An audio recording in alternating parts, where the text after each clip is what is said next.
My name's Peter, and this is how Jesus changed my life. I grew up in a Christian home. It was one of those families where if the church was open, we were there. I knew the Bible stories and was generally considered, I think, a good kid.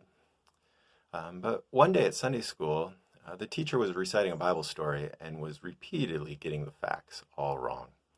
And I just felt quite smug in my knowledge of the story as I continued to correct the teacher. After the class, a friend approached me and asked me who I reminded them of. And internally, I was thinking highly of myself and thought, oh, maybe I reminded them of a godly teacher. So I was a little surprised and caught off guard when my friend told me I reminded him of a Pharisee. Now, if you're grow up in a Christian home, you know what Jesus thought of the Pharisees. Bible scholars who knew stories but were missing the application for how those stories applied to their life. And it was at that moment something clicked. There was a choice I needed to make. Was I going to love in my smug superiority, or was I going to allow Jesus to change my life?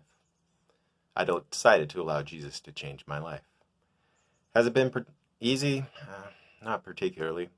I constantly wrestle with issues. It's easy to revert back to my smug ways, the desire to compare myself with others, and the desire to correct the actions of others.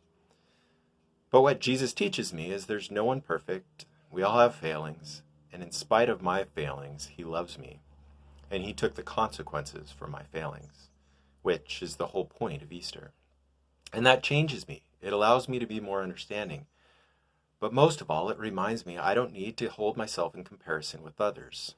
And when I do fail, I don't need to dwell in the shame of that failure because I know that I can be forgiven. And that is how Jesus changed my life.